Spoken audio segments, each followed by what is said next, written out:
Once again welcome to my YouTube channel. નમસ્કાર વિદ્યાર્થી મિત્રો. આ વિડીયો લેક્ચરની અંદર ધોરણ 6 સબ્જેક્ટ ઇંગ્લિશની અંદર યુનિટ 4 વિશે આપણે શીખવાનું છે, બરાબર છે. આગળના દરેક વિષય ધોરણના વિડીયો પણ મૂક્યા છે, જેને ના જોઈએ જોઈ લે. તો આની અંદર આપણે જોવાનું છે યુનિટ 4. યુનિટ 4નું નામ છે વોચ યોર વોચ, બરાબર છે. વોચ એટલે કે જોવો, યોર એટલે તમારું, વોચ એટલે કે ઘડિયાળ, બરાબર છે. તમે તમારું ઘડિયાળ જોવો. તો આ યુનિટ 4ની અંદર આપણે ટાઈમ વિશે શીખવાનું છે, સમય, બરાબર છે. કે સમય આપણે ઇંગ્લિશમાં જોવો તો કઈ રીતના જોઈએ, કેટલા વાગ્યા તો કેટલા, શું કહેવાય, કઈ રીતના. એટલે આખો જે યુનિટ છે એ ઘડિયાળ પર આધારિત છે, સમયને ધ્યાનમાં રાખીને બનાવે છે. તો એની અંદર એક્ટિવિટી 1 જોઈએ. The town clock says 6 o'clock. The kitchen clock says 8 o'clock. Daddy's watch says 7 o'clock. I hope I won't be late. Mummy says that 1 is past and 1 is 1 hour late. બરોબર છે. 1 is right, but which is it? I really do not know. બરોબર છે. અહીંયા ટાઈમની વાત કરી છે, તો ટાઈમ કઈ રીતના છે, બરોબર છે. તો એ પ્રમાણે જોઈએ તો શું કહે છે કે ધ ટાઉન ક્લોક સેઝ એટલે ટાઉન ક્લોક એટલે કે જે આપણે શહેર હોય, શહેરનું ઘડિયાળ હોય ને, બરોબર છે. ઘણી જગ્યાએ ટાવર હોય છે, તો ટાવર પર ઘડિયાળ તમને મૂકેલું જોવા મળે છે. તો એનું ઘડિયાળ શું કહે, ટાઉન ક્લોક સેઝ કહે છે કે 6 વાગ્યા છે, બરોબર છે. સેઝ એટલે કહેવું, બરોબર છે. ધ કિચન ક્લોક સેઝ એટલે કે જે રસોડાનું અંદર ઘડિયાળ મૂકેલું છે એ શું કહે છે કે 8 વાગ્યા છે, બરોબર છે. કિચન ક્લોક સેઝ 8 o'clock એટલે કે 8 વાગ્યા છે એમ કે છે. અને ડેડીઝ વોચ સેઝ 7 o'clock અને જે ડેડીનું ઘડિયાળ છે, બરોબર છે, પપ્પાનું ઘડિયાળ છે, એમ કે છે કે કેટલા વાગ્યા, એમ કે છે 7 વાગ્યા છે, એમ કે છે, બરોબર છે. આઈ હોપ એટલે કે મને આશા છે, વિશ્વાસ છે, એમ કે છે, બરોબર છે. હું ઈચ્છું છું, આશા રાખું છું કે આઈ વોન્ટ બી લેટ, બરોબર છે. મને આશા છે કે હું લેટ પડ્યો છું, હું મોડો પડ્યો છું, બરોબર છે. મારે લેટ પડ્યો છું, ટાઈમ થઈ ગયો છે, એમ કે છે, ઓલરેડી લેટ છે. તો mummy says that 1 is past, બરોબર છે કે 1 કલાક થઈ ગયો છે, એમ કે છે, 1 કલાક વીતી ગયો છે, એમ કે છે. એન્ડ 1 is 1 hour late અને તું 1 કલાક મોડો પડ્યો છે, એમ કે છે, બરોબર છે. તો 1 is right but which is it, બરોબર છે. એક સાચું છે પરંતુ તે કયું છે, એમ કે છે. I really do not know, બરોબર છે. કે એમ શું કહે છે કે 1 કલાક વીતી ગયો છે અને 1 કલાક તું લેટ છે, તો બંનેમાંથી સાચું કયું એ કહેવા માંગે છે. તો શું કહે છે કે આઈ રિયલી ડોન્ટ નો, હું એ જાણતો નથી, એમ કે છે. આ જે છોકરી છે ને એની વાત કરે છે કે હું જાતે જાણતી નથી કે કેટલા વાગ્યા છે એ પ્રમાણે. એ એટલે કે આ એની અંદર આપણે ટાઈમ વિશે શીખવાનું છે, બરોબર છે. આની અંદર સ્પેલિંગ જોઈ લેજો. સે એટલે કહેવું, વોચ એટલે કે ઘડિયાળ, વોચ એટલે જોવું પણ થાય, વોચ એટલે ઘડિયાળ પણ થાય. પછી હોપ એટલે આશા રાખવું, ઈચ્છવું, બરોબર છે. મને આશા છે કે હું ઈચ્છું છું કે હું ઓલરેડી લેટ જ છું, એમ કે છે. આઈ વોન્ટ બી લેટ, હું લેટ નહીં, આઈ વોન્ટ બી લેટ એટલે હું મોડો પડીશ નહીં, એમ કે છે, બરોબર છે. મને આશા છે કે હું મોડો પડીશ નહીં, બરોબર છે. નકાર છે, વોન્ટ છે. એ પ્રમાણે અવર એટલે શું થશે, કલાક, HOUR, અવર એટલે આપણે શું કહેવાય ગુજરાતી એને કલાક કહેવાશે, બરોબર છે. નો એટલે જાણવું, અહીંયા નો ક્રિયાપદ છે ને એટલે નો એટલે શું થશે, જાણવું. એ પ્રમાણે હવે આગળ જોઈએ તો તમારા શિક્ષક આ પ્રમાણે અહીંયા તમને પ્રશ્નો પૂછે, જે આપણે આગળ જોયું ને એ પ્રમાણે અહીંયા જોવાનું છે કે અવર હેન્ડ એટલે શોર્ટ હેન્ડ અને લોંગ હેન્ડ, એમાં કેટલા ટાઈમ બતાવ્યો છે, બરાબર. તો ટાઉન ક્લોક કેટલા વાગ્યા એમ કે છે, તો કે 6 વાગ્યા એમ કે છે. પછી કિચન ક્લોક કેટલા વાગ્યા એમ કે છે, તો કે 8 વાગ્યા એમ કે છે. અને ડેડીઝ વોચ એમ કે છે તો કેટલા વાગ્યા એમ કે છે, તો 7, બરોબર છે. એ પ્રમાણે અલગ અલગ ટાઈમ બતાવે છે. તો એના ટાઈમના આધારે જ રાખીને અહીંયા એક સરસ મજાનું શું છે તો કે એક એક્ટિવિટી આપી છે, વાર્તા આપેલી છે, બરોબર છે. તેની અંદર ઘડિયાળની અંદર જે 3 કાંટા હોય છે ને તે 3 કાંટા મળે છે અને ઝઘડો થાય છે, બરોબર છે. તેના વિશે છે. તો જોઈએ. ધ સ્પેરો સ્વિંગ, સ્પેરો એટલે ચકલીને, સ્વિંગ્સ એટલે જે આપણે હિંચકો એમ કહીએ ને, કે જેના પર બેસીને હિંચકીએ, બરોબર છે, એની વાત કરી છે. ધ સ્પેરો સ્વિંગ્સ એટલે કે ચકલીનો હિંચકો. તો the tower clock in the જૂના બજાર ઇઝ વેરી ઓલ્ડ, બરોબર છે. જૂના બજાર છે એની અંદર જે ટાવર ક્લોક છે ખૂબ જ જૂનું છે, એમ કે છે. All the 3 hands of the clock quarreled one day, બરોબર છે. એની અંદર જે 3 હાથ એટલે મીન્સ કે એમના જે 3 કાંટા આવે ને અલગ અલગ, બરોબર છે, કે લાંબો કાંટો એટલે મિનિટ કાંટો, કલાક કાંટો, સેકન્ડ કાંટો, એ એકવાર શું કરવા લાગ્યા, ઝઘડવા લાગ્યા, એમ કે છે, બરોબર છે. એમની વચ્ચે ઝઘડો થયો. તો શું કહે છે કે ધ થિન હેન્ડ શાઉટેડ એટલે કે જે થિન હેન્ડ બરાબર છે. પાતળો જે કાંટો હતો એ બોલ્યો આઈ એમ વેરી ફાસ્ટ, હું ખૂબ જ ઝડપથી દોડું છું, ઝડપથી ચાલું છું એમ કે છે. ધ લોંગ હેન્ડ સ્ક્રીમ્ડ, તો ત્યારે જે લાંબો કાંટો હતો બરાબર છે, એટલે જે આપણે લાંબો કાંટો કયો આવે તમને ખબર છે બરાબર છે. તો એ કાંટો શું કહે છે કે એ ચિલ્લાયો but I am not very slow, બરાબર છે, હું પણ સ્લો નથી, એટલે હું પણ સ્પીડમાં જ ચાલું છું એમ કે છે, હું પણ તારાથી ધીરે ચાલતો નથી એમ કે છે બરાબર છે. તો ધ શોર્ટ હેન્ડ નોડેડ, બરાબર છે, ત્યારે શોર્ટ હેન્ડ એટલે કે જે કલાક કાંટો હતો એને માથું ધુણાવ્યું એટલે નકાર કરી, બરાબર છે. શું કહે છે કે આઈ થિંક હેન્ડ સેડ, બરાબર છે, એટલે પાતળા કાંટે કીધું યુ આર રન આફ્ટર મી, તમે બધા મારી પાછળ દોડો છો એમ કે છે. કોણ એમ કે છે કે થિન હેન્ડ એમ કે છે. The long hand said no I have my own speed, બરાબર છે, કે મારે જે શું કહે છે લાંબો કાંટો છે મારે મારી સ્પીડ છે, મારી સ્પીડ પ્રમાણે હું ચાલુ છું. એટલે 3 કાંટા વળે છે તે પ્રમાણે અલગ અલગ પોતાની જે કેપેસિટી છે એ બતાવે છે એકબીજાને, બરાબર છે. હું ઝડપથી દોડું છું, બીજો કહે છે કે તું સ્પીડમાં નહીં દોડતો, બરાબર છે, તમે બધા મારી પાછળ દોડો છો, એ પ્રમાણે એમની ઝઘડાઈ થઈ છે. તો the short hand said nothing, બરાબર છે, જે કલાક કાંટો હતો બરાબર છે, શોર્ટ હેન્ડ એટલે નાનો જે કાંટો આવે કલાક કાંટો હોય ને તેને કશું પણ કીધું નહીં. The thin hand tick tock, બરાબર છે, એ કહેવા લાગ્યું કે I am useful in science and sports, બરાબર છે, કે હું સાયન્સ અને સ્પોર્ટની અંદર મારો ખૂબ જ ઉપયોગ થાય છે, ખૂબ જ યુઝફુલ છું એમ કે છે. The long hand tick tock, જ્યારે લાંબા હાથે કીધું કે I am important for all the people, હું બધા લોકો માટે પણ ખૂબ જ ઉપયોગી છું, જે લાંબો કાંટો હતો એમ કીધું, બરાબર છે. એ પ્રમાણે જે બંને કાંટાએ વાત કરી, બરાબર છે. હવે જુઓ નાવ the short hand was angry, એટલે જે નાનો કાંટો એટલે કે કલાક કાંટો હતો એ બરાબર ગુસ્સે થઈ ગયો એમ કે છે. સ્ટોપ યોર નોઇસ, તમે અવાજ કરશો નહીં એમ કે છે. હી કિક્ડ હાર્ડ, તેને ખૂબ જ આમ જોરથી લાત મારી, પગ મારી એમ કે છે, બરાબર છે. સ્પેલિંગો પણ જોતા જઈએ.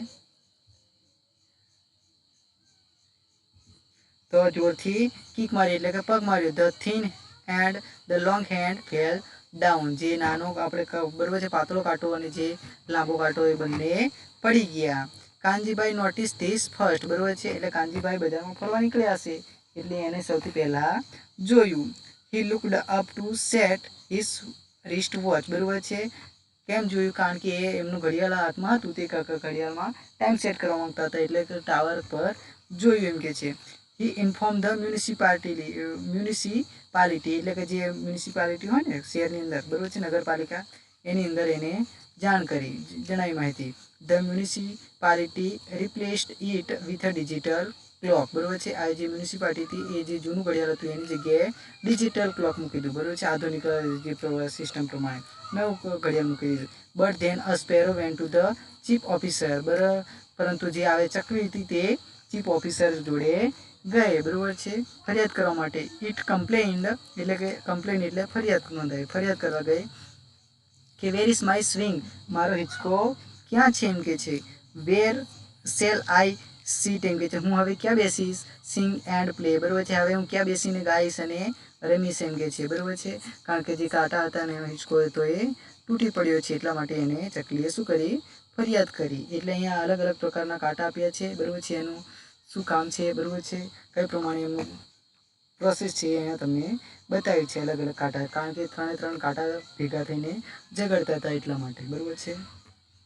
હવે આગળ જોઈએ તો જૂથમાં કામ કરો, વાર્તાના આધારે યોગ્ય જોડકા જોડો. જે આપણે વાર્તા શીખ્યા એના આધારે અહીંયા તમારે એ અને બી પ્રમાણે જોડવાના છે. તો સૌથી પહેલાં શોર્ટ હેન્ડ આવે તો શોર્ટ હેન્ડની સાથે શું આવશે, 4 ઓપ્શનમાંથી જુઓ, 4-5માંથી બીમાં, તો શોર્ટ હેન્ડની સાથે આવશે it shouted stop the noise, બરાબર છે, આ છે it shouted stop the noise. પછી એ પ્રમાણે બીજું જોઈએ તો બીજું શું છે, લોંગ હેન્ડ. લોંગ હેન્ડમાં આમે તો કયું આવશે તો કે આઈ એમ ઓલ્સો ઇમ્પોર્ટન્ટ, હું પણ ખૂબ જ ઉપયોગી છું એમ કે છે.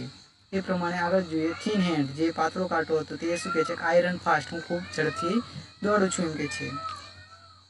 પછી ચકલી શું કહે છે કે એની અંદર આવશે તો where are the hands of the clock, કે જે ઘડિયાળ હતા એના કાંટા ક્યાં ગયા છે, બરાબર છે. પછી આગળ કાનજીભાઈ, તો કાનજીભાઈ શું કહે છે, the clock is not working, ઘડિયાળ છે તે કામ કરી રહ્યું નથી, કામ કરતું નથી. એટલે આ પ્રમાણે જે વાર્તા હતી એના આધારે આના આન્સરો આપેલા છે, બરાબર છે. હવે देखो નીચે આપેલા વાક્યોને યોગ્ય ક્રમમાં ગોઠવો અને જેથી કરીને સ્પેરો વિંગ્સ જે વાર્તા છે એ યોગ્ય ક્રમમાં બની શકે. એટલે આ પ્રકારે તમને વાક્યો આપેલા છે તેનો ક્રમ ગોઠવાના છે વાક્યને એ પ્રમાણે, બરાબર છે, ક્રમિક. તો સૌથી પહેલાં અહીંયા આપેલું છે અલગ અલગ વાક્યો આપેલા છે, એના ક્રમ ઉલટા સુલટા છે. તો સૌથી પહેલાં આ જે વાક્ય છે ચોથા નંબરની અંદર આવશે, બરાબર છે. પછી આ જે બીજું વાક્ય છે ત્રીજા નંબરની અંદર આવશે. પછી આ જે ત્રીજું વાક્ય છે એ પાંચમા નંબરની અંદર આવશે. પછી જે ચોથું વાક્ય છે પહેલા નંબરની અંદર આવશે અને જે આ છેલ્લું વાક્ય છે એ બીજા નંબરની અંદર આવશે. એટલે આ જ પહેલાં લેવાનું, આ બીજા લેવાનું, પછી આ ત્રીજું, આ ચોથું ને આ પાંચમું. એટલે એ પ્રમાણે તમારી આખી જે વાર્તા છે એ બની જશે, બરાબર છે. હવે એક્ટિવિટી 4 ની અંદર શું છે, એક ઘડિયાળ બનાવવાની પ્રવૃત્તિ આપી છે.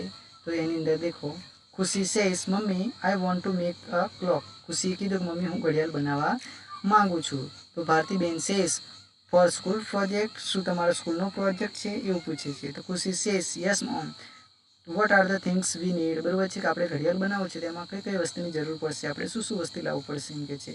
તો Bharatiben says we need a card sheet, આપણે કાર્ડ જોઈશે, બરાબર છે, એનું પેપરનું શીટ જોઈશે. એન્ડ સીઝર્સ એટલે કાતરની જરૂર પડશે. We can use the cover of an old notebook, આપણે જે જૂની નોટબુક હોય તેનું આપણું જે કવર આવે એનો ઉપયોગ આપણે કરી શકીએ છીએ એમ કે છે. Khushi says here are the notebook covers and the scissors. બરાબર છે, આ નોટબુકનું કવર રહ્યું અને આ કાતર. I like a square face clock. બરાબર છે, મને જે ચોરસ ક્લોક છે ઘડિયાળ છે મને ગમે છે એમ કે છે. તો એવું આપણે પસંદ કરશું એમ કે છે, બરાબર છે. હવે આગળ જોઈએ તો શું કે છે, Bharatiben says fine the then cut the card in a square shape. Square એટલે કે ચોરસ, બરાબર છે, ચોરસ શેપમાં એને કાપ્યું. શેપ એટલે આકારની અંદર. Use a scale dear. બરાબર છે, સ્કેલ એટલે કે જે આપણે માપપટ્ટી ફૂટપટ્ટીનો ઉપયોગ કરીએ છીએ એની વાત કરીએ છીએ. તો એ આપણે લઈ શકીએ છીએ એમ કે છે, એનો ઉપયોગ કરી શકીએ છીએ. તો Khushi says okay mom 15 centimetre for each side. દરેક સાઈડ છે જે આપણે ચોરસ બનાવવાની છે તો દરેક સાઈડ કેટલા સેન્ટીમીટરની જોઈએ છે, તો કે 15 એટલે 15 સેન્ટીમીટરની રાખવાની છે. તો ભારતીબેન સેઝ ધેટ્સ ફાઇન, ખૂબ જ સરસ. Now decide the centre of the square, એટલે કે જે ચોરસ કાપ્યું છે એનું સેન્ટર એટલે કે વચ્ચે અંદર મધ્યમાં આવ્યું પ્રમાણે આપણે એનું સેન્ટર નક્કી કરવાનું છે. And mark it with a pencil, અને પેન્સિલ દ્વારા એનો માર્ક કરવાનું છે, એટલે કે ત્યાંથી નિશાન કરવાનું છે જેથી કરીને આપણને એનું સેન્ટર ખબર પડે એટલા માટે. તો Khushi says okay but what about the hands. બરાબર છે, પરંતુ હેન્ડ્સ એટલે કે એના કાંટા વિશે આપણે શું કરશું એમ કે છે, એના વિશે શું વિચારશું એમ. તો Bharatiben says use the waste dear. બરાબર છે કે આપણે જે નકામી વસ્તુ છે એનો ઉપયોગ કરીશું. Cut them with one side arrow. બરાબર છે, એને કાપીને એક સાઈડ એનો એરો બનાવી દઈશું એમ કે છે. Don't forget we need 3 hands. બરાબર છે, તું ચિંતા કરીશ નહીં. બરાબર છે, આપણે એ તું ભૂલી જાય એમ કે છે કે વી નીડ 3 હેન્ડ્સ, આપણે ફક્ત 3 જ હાથની જરૂર છે એમ કે છે, એટલે કે 3 કાંટાની જરૂર છે. નીડ એટલે શું થશે, જરૂરિયાત. પછી આગળ જોઈએ તો Khushi says oh yes mom I know, હું જાણું છું. A minute hand. બરાબર છે, એટલે કે મિનિટ કાંટો. અવર હેન્ડ એટલે કલાક કાંટો. એન્ડ સેકન્ડ હેન્ડ એટલે કે કયો કાંટો આવશે, આપણે 3 પ્રકારના કાંટા આવે ને, કલાક કાંટો, મિનિટ કાંટો અને સેકન્ડ કાંટો, એ પ્રમાણે. તો 3 એ કાંટાની જરૂર પડશે એમ કે છે. તો Bharatiben says that is correct. બરાબર છે, તે સાચું છે. તો ખુશી સેઝ પછી હેન્ડ્સ આર રેડી. બરાબર છે કે આ જે આપણે કાંટાઓ છે એ તૈયાર છે. નાવ time to mark the time. બરાબર છે, હવે ટાઈમ માર્ક કરવાનો સમય આવી ગયો છે, આપણે ટાઈમ નક્કી કરવાનો છે એમ કહે છે. તો Bharatiben says yes first mark the points for 3, 6, 9 and 12. બરાબર છે કે આપણે ઘડિયાળના કાંટાની અંદર આખા બધા 1 થી 12 સુધી નહીં લખેલા આવતા હોતા, 3 આપેલા હોય છે, 6, 9 અને 12 એ પ્રમાણે આપેલા હોય છે. બરાબર છે, તે પ્રમાણે દર્શાવવાની વાત કરી છે. Good. Now mark the points for the rest of the numbers. એ પ્રકારે આપણે પૂઠાની અંદર જે કાર્ડ લીધું એની અંદર આપણે કાંટા દર્શાવવા માટે, ટાઈમ દર્શાવવા માટે આ સમય લખવાનો છે. બરાબર છે. Khushi says what can I do to keep the hands moving. બરાબર છે, જે હવે કાંટા છે એને ફેરવા માટે આપણે શું કરશું, એને કઈ રીતના ફેરવશું એમ કે છે, એનું હલનચલન કઈ રીતના થશે, ક્રિયા આપણે જે કાંટા છે કઈ રીતના ફરશે. તો Bharatiben says that is a good question. તારો ખૂબ જ સારો પ્રશ્ન છે એમ કે છે. You guess first. તું સૌથી પહેલાં વિચાર કે આપણે શું કરવું જોઈએ એમ કે છે, એને કઈ રીતના ફેરી શકીએ એમ. તો Khushi says a pin, a thorn, what else. બરાબર છે, પિન એટલે ટાંકણી અથવા કાંટો, થોર્ન એટલે કાંટો, વોટ એલ્સ બીજું કંઈ આપણે એ પ્રમાણે ઉપયોગ કરી શકશું કે છે. તો ભારતીબેન સેઝ અ સ્ક્રૂ ઓલ્સો. સ્ક્રૂ એટલે ચાકી, બરોબર છે. જે નાની ચાકી આવે ને એનો પણ આપણે ઉપયોગ કરી શકીએ છીએ એમ કે છે. તો ખુશી સેઝ યસ અ સ્ક્રૂ. હા. ઓ વાવ માય ક્લોક ઇઝ રેડી. હવે મારું આ જે ઘડિયાળ છે, દેખાય છે ને ચિત્રમાં કે મારું ઘડિયાળ છે હવે તૈયાર છે એમ કે છે. કે ભારતીબેન સેઝ વેલ ડન ડિયર. ખૂબ જ સરસ એમ કે છે. Now you can decorate as you wish. હવે તું તને જે પ્રમાણે ગમે તે પ્રમાણે તેનો ડેકોરેશન કરી શકે છે, બરોબર છે. Khushi says yes mamma here is a poem I learn a school. બરોબર છે. At the school. તો સ્કૂલની અંદર શીખી હતી, ભણી હતી એમ કે છે. તો એની અંદર પોએમ આપેલી છે, જોઈએ શું કે છે. Listen sing with me. એમ કે છે તું મારી સાથે ગા અને સાંભળ એમ કે છે.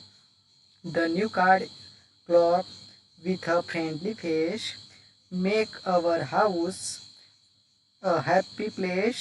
It ticks and talks to us all day, no matter if we work or play. બરોબર છે. આમ પોએમ આપી છે, એની સ્કૂલની અંદર શીખી હતી એ પ્રમાણે અહીંયા બતાવ્યું છે. એટલે આ જે આપણે પાર્ટ લેસન શીખ્યા એની અંદર આપણે ટાઈમ વિશે શીખવાનું છે. તેથી સૌથી પહેલાં આપણે ટાઈમ ઇંગ્લિશમાં જોવો તો કઈ રીતના જોવાય, બરોબર છે, અને કઈ રીતના બોલાય ખાસ ધ્યાન રાખવાનું છે, બરોબર છે.